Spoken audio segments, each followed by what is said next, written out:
चलिए आज अपन नियोजन में आगे बढ़ते हैं। रणनीति या व्यूह रचना।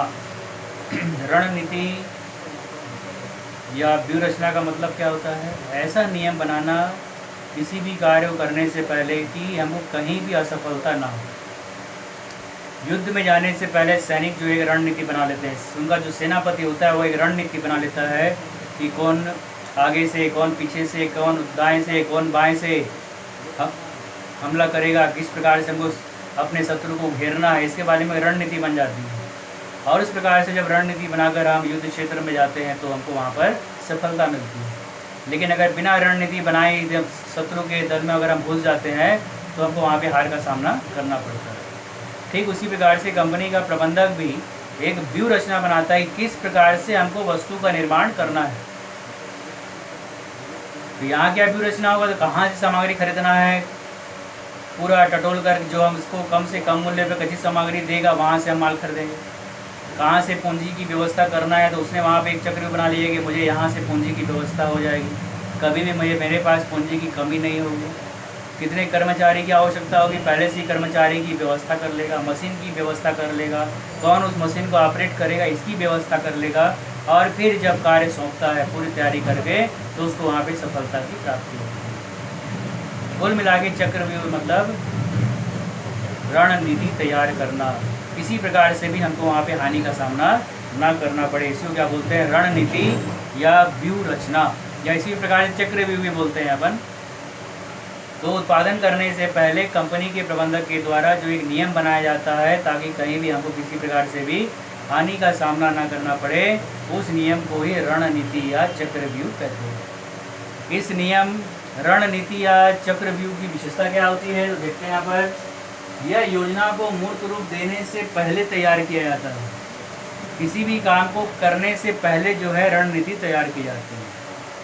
क्रिकेट खेलने के लिए जाते हो तो वहाँ पे सीधा गए और मैदान में उतरे, ऐसा नहीं है। आपका जो कप्तान होता है वो एक रणनीति तैयार करता है, कौन बॉलिंग करेगा, फील्डिंग में कौन किस तरफ रहेगा, कौन कहाँ रहेगा, ये एक रणनीति तैयार करने के बाद फिर मैदान में खिलाड़ियों को उतारा जाता है, तब जाकर हमको वहाँ पर विजय की प्राप्ति होती है। ठीक उसी प्रकार से तो भविष्य को ध्यान में रखकर आगे यहाँ पर योजना को मूर्त रूप देने से पहले, यानी कोई भी कार्य करने से पहले एक रणनीति बनाई जाती है, और रणनीति बनाकर जब हम काम करते हैं वहाँ पर तो जाके हमको सफलता की प्राप्ति होती है। समझ गया? अब रणनीति कोई भी काम करने से पहले एक अच्छा नियम बना लेना, ये देख लेना कि कहीं से भी मुझे कोई कमी ना हो, काम में किसी प्रकार से कोई रुकावट ना हो और काम अपनी गति से चलता रहे। इसके लिए एक नियम बना लेते हैं, दूसरी क्रिया को क्या बोलते हैं? रणनीति। वे रणनीति बनाने का काम कौन करता है? कंपनी का प्रबंधक। तो कब बनाता है ये? तो योजनाओं को मूर्त रूप देने से पहले, यानी किसी भी कार्य को करने से पहले इस रणनीति को तैयार किया जाता है। ये रणनीति जो है हमेशा शीर्ष प्रबंधक के द्वारा बनाया जाता है। जो कंपनी का मुख्य प्रबंधक होता है, शीर्ष प्रबंधक, वो है इस रणनीति को बनाता है। कोई कर्मचारी रणनीति नहीं बनाता, कोई अधिकारी रणनीति नहीं बनाता। रणनीति बनाने का काम हमेशा कौन करता है? कंपनी का प्रबंधक। कौन सा प्रबंधक? शीर्ष प्रबंधक। तो शीर्ष प्रबंधक ही जो है यहाँ पे रणनीति बनाने का काम करता है। ठीक है। दीर्घकालीन, यह रणनीति जो है हमेशा दीर्घकालीन होता है। कंपनी में उत्पादन होगा तो एक दिन में तो मशीन बनकर तैयार नहीं होगा, या एक दिन में ही माल बनकर तैयार नहीं होगा, तो लंबे समय तक चलेगा ना। तो ये रणनीति भी जो है कैसा होता है? दीर्घकालीन, लंबे समय के लिए होता है, या एक दिन दो दिन या अल्पकालीन यहाँ पर नहीं होता। इसलिए कहा गया रणनीति कैसा होता है? दीर्घकालीन। यह भविष्योन्मुखी होता है, ये भविष्य को ध्यान में रखकर रणनीति बनाई जाती है। कंपनी का प्रबंधक भविष्य को ध्यान में रखकर रणनीति बनाता है कि अगर हम अच्छा माल बनाएंगे, समय पर माल बनाएंगे, लागत कम से कम आएगी, तो हमारा मार्केट में ख्याति बढ़ जाएगा, और ख्याति बढ़ जाएगा तो आने वाले समय में लोग हमारे कंपनी का ही माल खरीदेंगे, दूसरे कंपनी का माल नहीं खरीदेंगे। ये जो है हमेशा ध्यान रखता है, किसके लिए? भविष्य के लिए।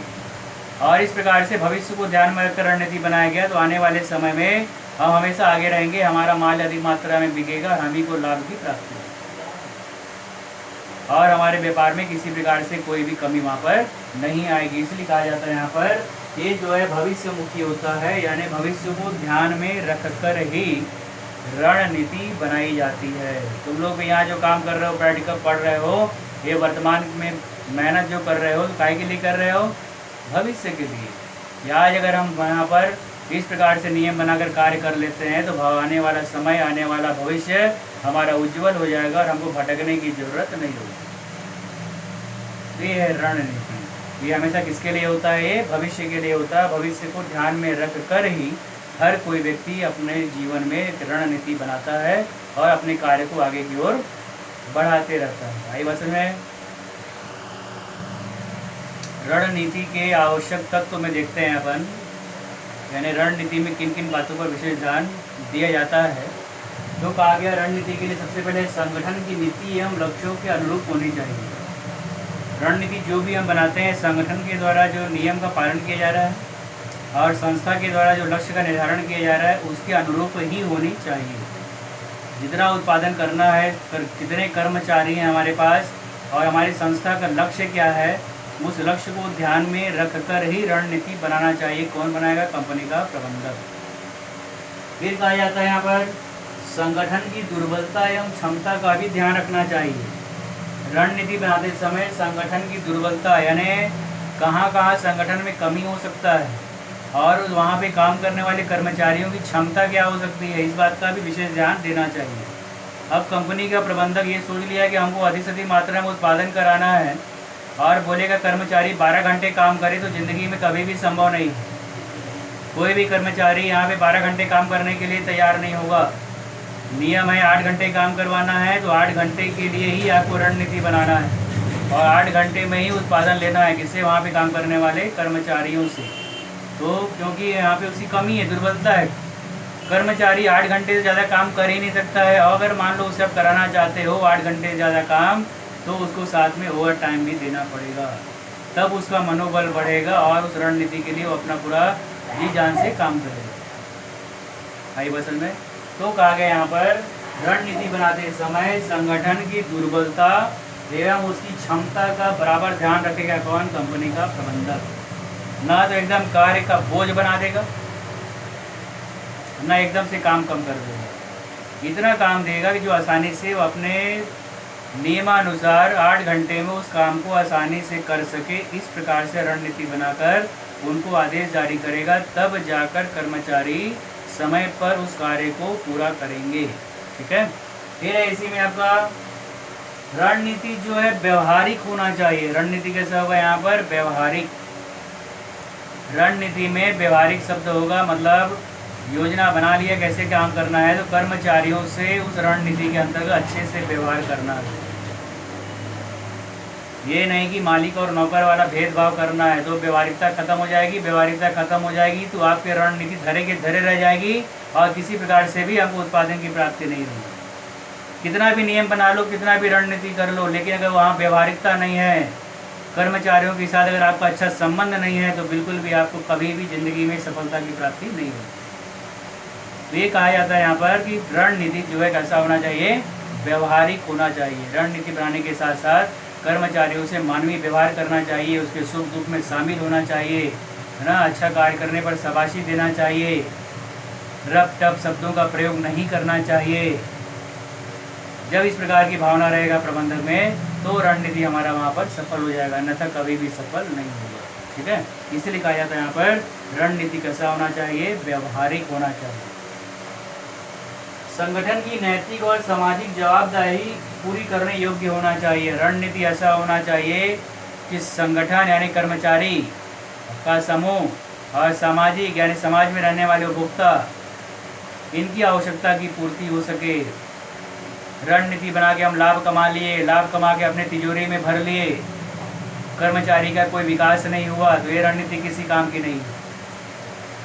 लाभ कमाने के लिए रणनीति बनाया गया था, तो रणनीति बनाने के बाद जो भी लाभ होता है उस लाभ से वहाँ पे काम करने वाले कर्मचारियों का भी विकास होना चाहिए, उनकी आय में वृद्धि होना चाहिए। तब हम बोलेंगे कि प्रबंधक अपने कर्मचारियों के प्रति भी जवाबदेही है। और इसके साथ ही साथ वस्तु इस प्रकार से निर्माण करना चाहिए कि लागत कम से कम आए, और लागत जब कम से कम आएगी तो समाज में रहने वाले लोगों को भी कम से कम मूल्य में आसानी से उस वस्तु की प्राप्ति हो जाए। सारी बात समझ में। तो रणनीति की बनाते समय संगठन यानी कर्मचारियों का समूह और सामाजिक यानी समाज में रहने वाले लोगों के प्रति भी जवाबदेही होता है, कौन होता है? तो कंपनी का प्रबंधक। इस बात पर विशेष ध्यान देना है कि संगठन और समाज के लोगों को भी इस रणनीति के कारण लाभ की प्राप्ति होनी चाहिए। ठीक है, ये इसके मुख्य आवश्यक तत्व। आई बात समझ में?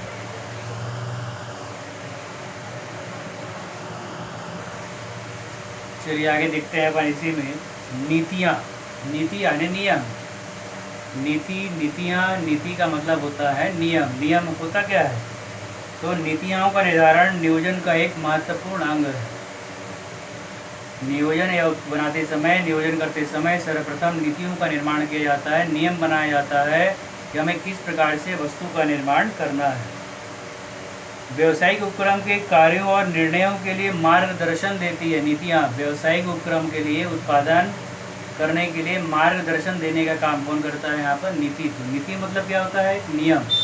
नियोजन में सबसे पहले योजना में नियम बनाया जाता है कि मुझे किस प्रकार से अपने कर्मचारियों से काम लेना है, और उस नियम की जानकारी जो है वहाँ पर दे दी जाती है किसको? वहाँ पे काम करने वाले कर्मचारी। उसी को क्या बोलते हैं अपन? नियम या नीतियाँ। नीति के संबंध में योजना बनाते समय कहा गया है, नीतियाँ सदस्यों को अपना कार्य क्षेत्र निर्धारित करने में मार्गदर्शन का कार्य करती है। योजना बनाते समय नीति बना लिया, नियम बना लिया प्रबंधक की आदेश ऊपर से जारी होगा, प्रबंधक के माध्यम से प्रबंधक उप प्रबंधक को आदेश देगा, उप प्रबंधक फोरमैन को आदेश देगा, फोरमैन चार्जमैन को आदेश देगा, और चार्जमैन कर्मचारी को आदेश देगा। अब सबको यहाँ पे मालूम है किसके आदेश का मुझे पालन करना है, और इस प्रकार से जैसी आदेश जिसके माध्यम से मिलेगा वो अपने काम में लग जाएगा। तो कर्मचारी को उप प्रबंधक से या फोरमैन से कोई लेना देना यहाँ पर नहीं है। नियम बता दिया गया कि तुमको तुम्हारा बड़ा अधिकारी चार्जमैन है, वो जैसी तुमको आदेश देगा तुमको काम में लग जाना है, अपने मन से कोई भी काम नहीं करना है। ये है नीति, नियम। इससे कार्य करने में आसानी हो जाता है वहाँ के कर्मचारी एवं अधिकारियों को। इसलिए कहा गया यहाँ पर इसमें कार्य क्षेत्र का निर्धारण कर दिया जाता है, जिसके कारण सभी अपने कार्य को उचित ढंग से करते हैं। संगठन के सदस्यों के स्वविवेक को संकुचित करता है, मतलब जितने अधिकारी एवं कर्मचारी हैं उनको वहाँ पर सोचने समझने की क्षमता को संकुचित कर देता है। उसको अपने दिमाग से कुछ भी सोचना नहीं है, अपने मन से कुछ भी करना नहीं है, जैसा आदेश मिलेगा वैसा काम करना है। तो यहाँ पर कर्मचारी को या संगठन के सदस्यों को अपना दिमाग लगाने की भी जरूरत यहाँ पर नहीं होती है। नीतियाँ उद्देश्यों को पूरे करने में सहायक होती है। जो नियम बनाए गए हैं उस नियम का मुख्य उद्देश्य है उद्देश्यों की पूर्ति। उद्देश्य क्या है हमारा? कम से कम लागत पर अधिक से अधिक उत्पादन। तो उस उद्देश्य की पूर्ति करने के लिए यहाँ पर इस नीति का निर्माण किया जाता है। संस्था के समस्त प्रबंधकों के द्वारा बनाई जाती है। नीतियाँ जो है हमेशा, या ये जो नियम है, संस्था के जितने प्रबंधक होते हैं, शीर्ष प्रबंधक, उप प्रबंधक, मध्यस्थ प्रबंधक, जितने प्रबंधक हैं सब प्रबंधक के द्वारा ये नीति बनाई जाती है। लेकिन संस्था में काम करने वाले कर्मचारियों के द्वारा ये नियम नहीं बनाए जाते हैं। हमको इस बात का ध्यान रखना है। आगे बस में ये है नीति।